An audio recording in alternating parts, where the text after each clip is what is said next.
Welcome student. आज हम आपके पेपर फर्स्ट की यूनिट फर्स्ट के बारे में पढ़ेंगे। जो आपका पेपर फर्स्ट है, जो उसकी यूनिट फर्स्ट है, यूनिट फर्स्ट है हमारी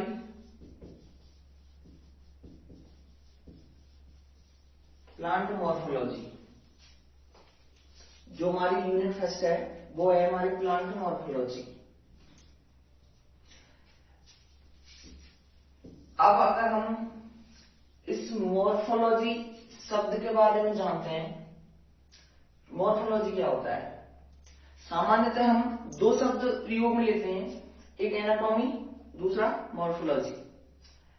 एनाटॉमी और मॉर्फोलॉजी में क्या अंतर है।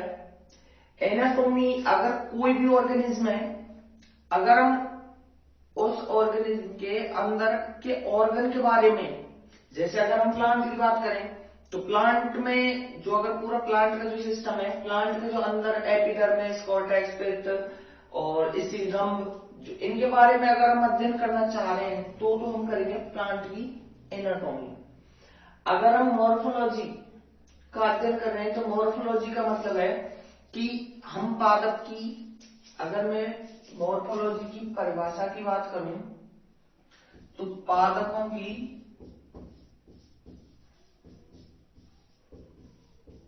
बाह्य संरचना का अध्ययन, पादपों की बाह्य संरचना का अध्ययन क्या कहलाता है, मॉर्फोलॉजी।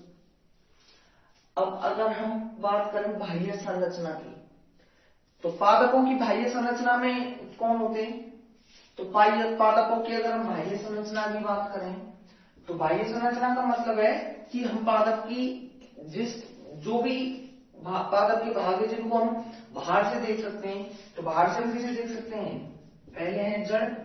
ऐसी बात नहीं है, जड़ हम देख सकते हैं। अगर हम जमीन से अगर किसी कोई भी पादप है उसको उखाड़ेंगे तो उसकी जड़ दिख जाएंगी। मतलब बाहर से देखने का मतलब ये नहीं है कि ऐसे ही देखना है, उखाड़ के भी देख सकते हैं। जड़,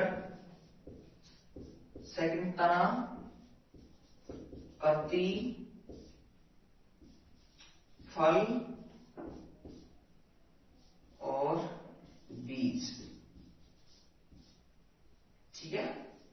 तो अगर हम पादपों की बाह्य संरचना का अध्ययन कर रहे हैं तो बाह्य संरचना में किस किस का अध्ययन करेंगे हम, जड़, तना, पत्ती, फल और बीज। ये सभी के सभी कहां फैलेंगे, बाह्य संरचना में। इनका हम इसी प्रकार से अध्ययन करेंगे, इसी क्रम में अध्ययन करेंगे। पहले जड़, फिर तना, फिर पत्ती, फल, ऐसे बीज। ठीक है। तो पहला शब्द हमने जो आज बात की है वो मॉर्फोलॉजी। मॉर्फोलॉजी मतलब पादपों की बाह्य संरचना का अध्ययन। बाह्य संरचना में किसका अध्ययन करेंगे, जड़, तना, पत्ती, फल और बीज। ठीक है। तो आज हम सबसे पहले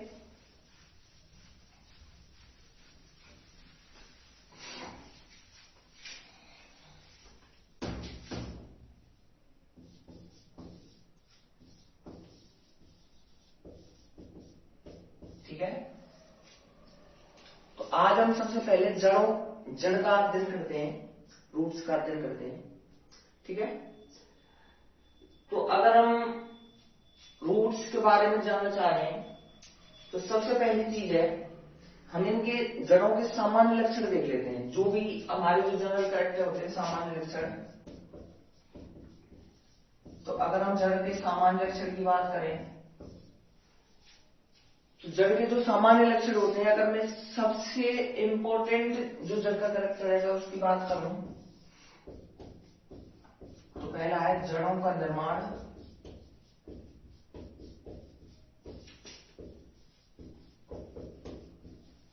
मूलांकुर।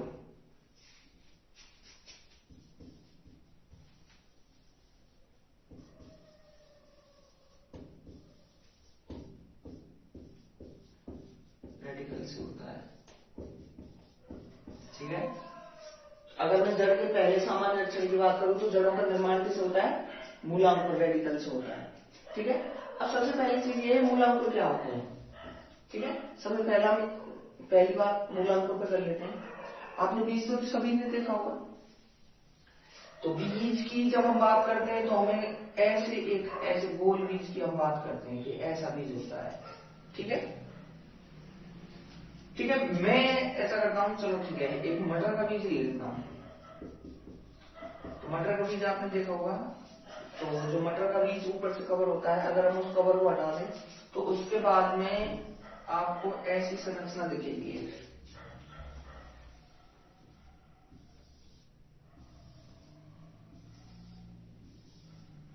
ठीक है,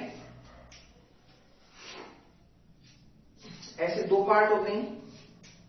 अगर हम दोनों पार्ट को हटा के देखें, ठीक है, तो ये दो पार्ट तो हमें दिखते हैं, लेकिन यहां पे एक संरचना होती है,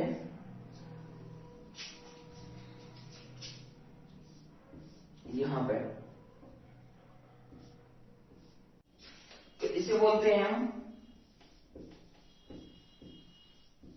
एम्ब्रियोनल एक्सिस। ठीक है, तो इसे तो बोलते हैं हम एम्ब्रियोनल एक्सिस। और जो ये तो इन दोनों पार्टों को जोड़ के रखती है, इसको तो बोल देते हैं हम एम्ब्रियोनल एक्सिस। और जो ये दोनों पार्ट जुड़े होते हैं इनको बोलते हैं हम कोटिलिडन्स। ठीक है, जो दोनों पार्ट जुड़े हुए होते हैं इनको बोलते हैं हम कोटिलिडन्स। ठीक है, तो ये एम्ब्रियोनल एक्सिस इस कोटिलिडन्स से जुड़ी हुई रहती है। भाई जो बीज है वो तो हमारा सजीव है, तो उसके लिए जो पोषक वगैरह जो चाहिए वो यहां पे भरा हुआ रहता है, कोटिलिडन्स में भरा हुआ रहता है। ठीक है, और यहां से अब ध्यान रखना है, यहां पे अब जो ये हमारी एम्ब्रियोनल एक्सिस है, अगर हम इस एम्ब्रियोनल एक्सिस की बात करें तो इसका जो यहां से जो लास्ट पॉइंट होता है इसको बोलते हैं हम रेडिकल। इसको बोलते हैं क्या? रेडिकल। ठीक है, अब जो जड़ का जो निर्माण होगा वो यहां रेडिकल से होता है। जो जड़ का निर्माण होता है वो यहां रेडिकल से होता है। ठीक है, जिस जड़ का निर्माण रेडिकल से होगा उसको तो हम बोलते हैं, अपन थोड़ी देर बाद में बात करेंगे, एक तो ट्री रूट के बारे में, एक तो हम बात करेंगे ट्री रूट के बारे में, और जो दूसरी बात करेंगे हम करेंगे अपस्थानिक जड़ के बारे में। ठीक है, तो जो जिस जड़ का निर्माण इस रेडिकल से होता है उसको तो बोलते हैं अपन ट्री रूट, और जिस जड़ का निर्माण यहां से नहीं होता है, इस रेडिकल से नहीं होता है, उसको बोलेंगे अपन कौन सी जड़? अपस्थानिक जड़। ठीक है, तो जिन जड़ का निर्माण यहां रेडिकल मतलब मूलांकुर से होता है उनको तो बोल देंगे अपन ट्री रूट, और जिनका निर्माण यहां से नहीं होता है उनको बोलेंगे अपन अपस्थानिक जड़। ठीक है, तो मैंने जो पहला आपके लिए पॉइंट लिखा है कि जड़ों का निर्माण मूलांकुर से होता है। अगर मैं यहां पे एक शब्द अब जोड़ता हूं अपवाद, तो अपवाद कौन हो जाएंगी? यहां पे अपवाद कौन हो जाएंगी? अपस्थानिक जड़। कौन सी जड़? अपस्थानिक जड़, क्योंकि अपस्थानिक जड़ों का निर्माण तो मूलांकुर से नहीं होता है। उनका निर्माण तो अगर हम बात करेंगे अभी थोड़ी देर बाद में, जैसे टैप रूट की बात करेंगे। टैप रूट मतलब जैसे बरगद का पेड़ है, बरगद के पेड़ में कहां से निकल रहती हैं? उसकी जो भी ब्रांचेज हैं उनसे वहां से भी निकल के आ जाती हैं। या फिर अगर हम बात करें जैसे गन्ना, आपने देखा होगा, तो गन्ने में क्या है कि जो अपनी नोड और इंटर नोड के बीच में होती है वहां से निकल के आ जाती है। ठीक है, तो ये तो हो गई हमारी पहला पॉइंट हो गया हमारा कि जड़ों का निर्माण कहां से होता है? मूलांकुर से। इसमें अपवाद कौन हो गया? अपस्थानिक जड़ हो गया। ठीक है, अगर हम जड़ के अगर हम सामान्य अक्षर में अगर हम सेकंड पॉइंट की बात करें, तो सेकंड पॉइंट की बात करें तो देखो, जड़ें सामान्यतः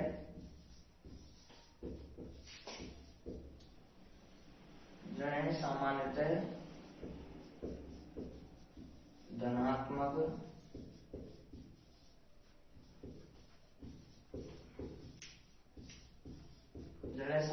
धनात्मक गुरुत्वानुवर्ती होती है। धनात्मक गुरुत्वानुवर्ती का मतलब है, देखो जड़ें जो होती हैं हमारी वो ऊपर से नीचे की तरफ जाती हैं, इसी प्रकार से जो हमारा गुरुत्वाकर्षण बल जो लगता है वो भी ऊपर से नीचे की दिशा में लगता है, इसलिए जड़ें गुरुत्वाकर्षण बल की दिशा में ही गति करती हैं, इसलिए इन्हें बोलते हैं अपन धनात्मक गुरुत्वाकर्षण। अगर हम बात करें मतलब पॉजिटिव जियोट्रॉपिक, ठीक है, पॉजिटिव जियोट्रॉपिक हो गई। लेकिन यहां भी एक अपवाद है, ठीक है। तो इसके बाद में जब हम जड़ों की बात करेंगे अभी और आगे जब इनका डिवाइडेशन करेंगे तो वहां पे पता चलेगा कि एक श्वसन मूल और होती है, श्वसन मूल, श्वसन मूल जिन्हें हम न्यूमेटोफोर कहते हैं, जिन्हें हम क्या बोलते हैं अपन न्यूमेटोफोर, ठीक है। तो जो श्वसन मूल होती है ये सामान्य जड़ नीचे से ऊपर से नीचे की तरफ जाती है, लेकिन जो ये अपनी श्वसन मूल या न्यूमेटोफोर होती है ये नीचे से ऊपर की दिशा में आती है, इसलिए इन्हें अपन ऋणात्मक गुरुत्वाकर्षण बोल सकते हैं, मतलब धनात्मक गुरुत्वाकर्षण जड़ों का अपवाद कह सकते हैं। ये हो गई हमारी, तो हमारा जो सेकंड जो लक्षण हो गया हमारे वो है जड़ें सामान्यतः धनात्मक गुरुत्वाकर्षण होती है, लेकिन इसमें भी एक अपवाद है कि जो श्वसन मूल है वो ऊपर नीचे से ऊपर की तरफ आती है, ठीक है। तो अगर हम थर्ड पॉइंट की बात करें तो देखिए तने होते हैं, तो जैसे अपन एक तना अगर ऐसे बनाते हैं तो इनके बीच में यहां पे ऐसे रेल के डिब्बे की तरह होती हैं यहाँ पे, ठीक है।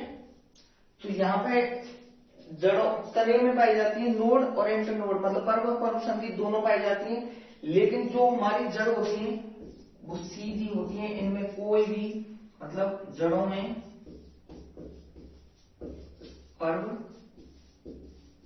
पर्व संधियां, नोड और इंटरनोड, पर्व संधियां अनुपस्थित होती है, पर्व पर संधियां अनुपस्थित होती हैं, ठीक है। तो ये हमारा थर्ड हो गया, जड़ों में पर्व संधियां अनुपस्थित होती है, तने में पाई जाती हैं, ठीक है। अगर हम चौथे पॉइंट की बात करें, देखिए जड़ों में कोई ग्रीन पार्ट तो होता नहीं है, मतलब ग्रीन पार्ट नहीं होता, मतलब जड़ों में क्लोरोफिल भी नहीं होता है। तो क्लोरोफिल नहीं होता है तो जड़ों में भोजन का निर्माण नहीं होगा, तो मतलब जड़ें अप्रकाश संश्लेषी होती हैं,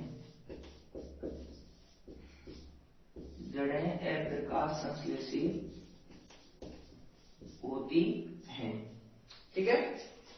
मैंने क्या बताया आपके लिए कि जड़ों में कोई भी क्लोरोफिल वगैरह नहीं पाया जाता है, इसलिए जड़ों में भोजन का निर्माण नहीं होता है, और पादपों में भोजन निर्माण की प्रक्रिया को प्रकाश संश्लेषण कहते हैं।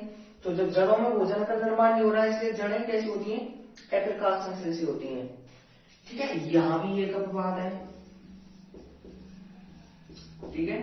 एक तीन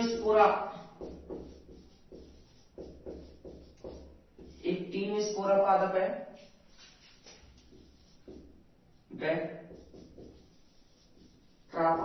जिसे अपन बोलते हैं सिंघाड़ा, जिसे बोलते हैं अपन सिंघाड़ा।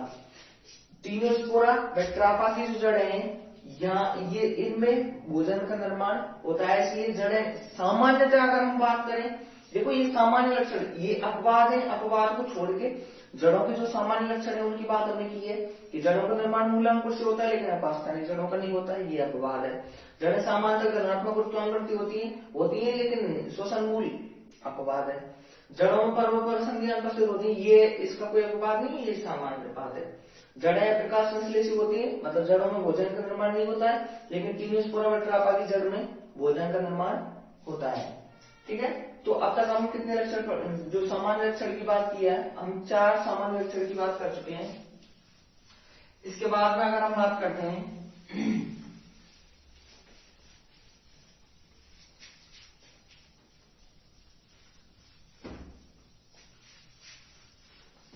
ठीक है, अगर हम 5वें लक्षण की बात करें हम तने की बात करें तो तने पे हमारी जैसे पुष्प पत्तियां वगैरह लगी रहती हैं, लेकिन जड़ों पर ऐसी कोई, जड़ों पर पत्ती व पुष्पों का अभाव या अनुपस्थिति बोल सकते हैं, अभाव होता, ठीक है, अभाव होता है।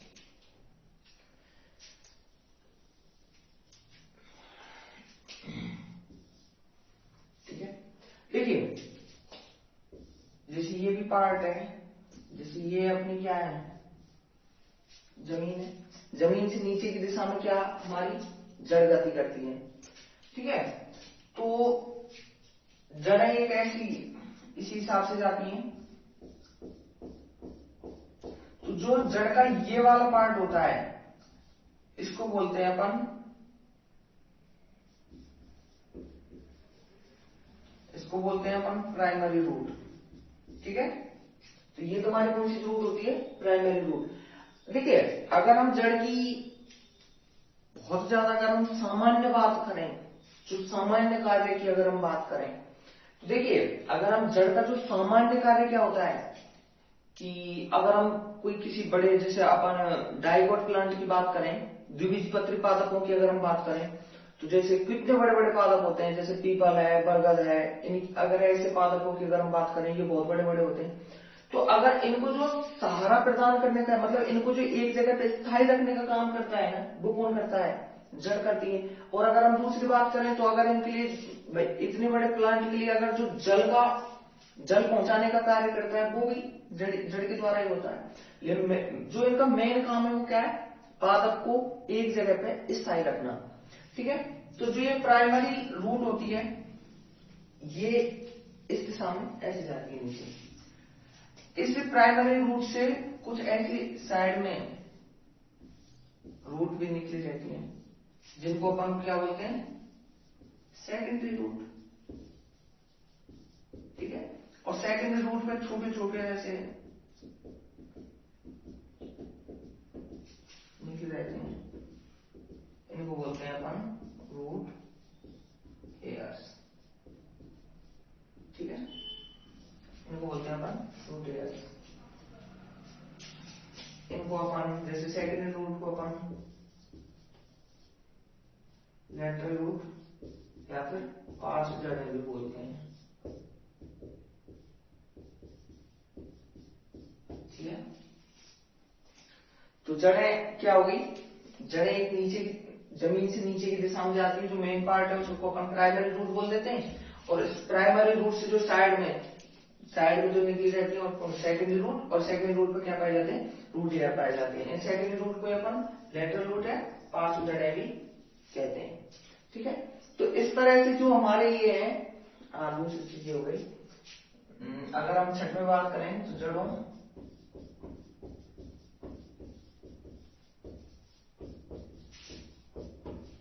पार्श्व जड़ों की उत्पत्ति होती,